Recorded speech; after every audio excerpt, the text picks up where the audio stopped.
النهارده بلغني انه كان في كلام على عمرو زكي وهل هيلعب او مش هيلعب، وانا معلوماتي ان اتحاد الكره المصري بعت جواب للاتحاد الدولي يستفسر منه عن امكانيه مشاركه عمرو زكي من عدمه. وطبعا مين يكره او مين ما يحبش ان عمرو زكي يلعب في كاس مصر، لانه بلغني انه كلام اتقال احيانا. لازم الكلام يا جماعه اللي يتقال، انا بتكلم على حد، مش عايز اتكلم اقول مين اللي كان بيتكلم، حد في نادي الزمالك ومخلي الدنيا كلها غريبه. يقول لك ما هو طبعا، ما هو مش عارف ايه، ما هو كل حاجه ضد الزمالك عايزين يعمل. ليه كده؟ يعني ليه الكلام الغير موضوعي ده؟ يعني النهارده ايهما افضل؟ انا بس خلينا نتكلم، انا دايما حضراتكم عارفين احب نتكلم كلنا من هنا، ما نتكلمش من هنا، نتكلم من هنا. من هنا الكلام هيوصلني ويوصلك، من هنا ممكن يخش من هنا يطلع من هنا. خليني اسال سؤال، هل من مصلحه نادي الزمالك النهارده هيلعب في كاس مصر قدام، خلينا نتكلم على الماتش الثاني قدام الاهلي، وجه الزمالك كسب وهذا امر وارد، او الاهلي كسب وهذا امر وارد، واشترك عمرو زكي مع نادي الزمالك، الاهلي عرف من خلال المحامي الايطالي بتاعه الوثيق الصله بالاتحاد الدولي ان مشاركه عمرو زكي غير قانونيه وفقا للوائح الملزمه للاتحادات الاهليه. اللي بالكم بقى معايا، ايهما افضل بقى هنا لنادي الزمالك؟ اذا جت فتوى من الاتحاد الدولي ان المشاركه باطله لعمرو زكي، بما يعني ان نادي الزمالك اللي كسب الاهلي في كاس مصر يعتبر خسران لمشاركه عمرو زكي غير القانونيه.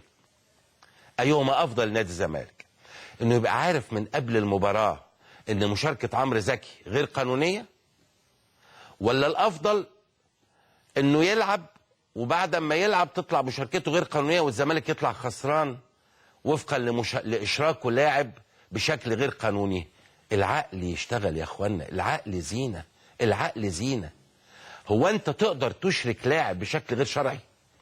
يعني النهارده جت البطاقه الدوليه بتاعته من بره، وانت البطاقه بتاعتك جت، اتحاد الكوره عشان يطلع لك بطاقه مشاركه لازم يتاكد ويطمئن ده لمصلحتك، ده لمصلحتك مش ضد مصلحتك.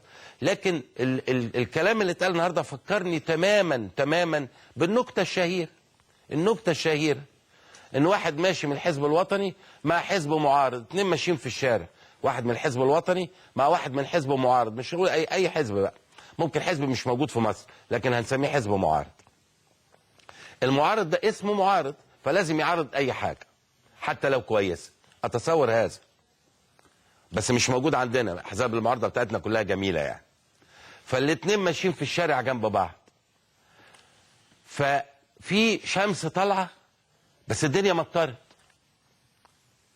فالراجل بتاع الحزب الوطني بيقول له شوف حاجه غريبه قوي، الشمس طالعه والدنيا بتمطر. اما المعارضه قال له دي حكومتك يا سيدي. يعني موضوع غريب جدا، مال الحكومه ومال ان الشمس طالعه والدنيا بتمطر؟ في ناس تحب تعارض وبس بدون اعتماد على منطقيه ولا موضوعيه ولا تفكير من العقل، تفكير دو عايز يطلع كلام وخلاص، يهاجم وخلاص، يقول اي كلام في الهوا وخلاص.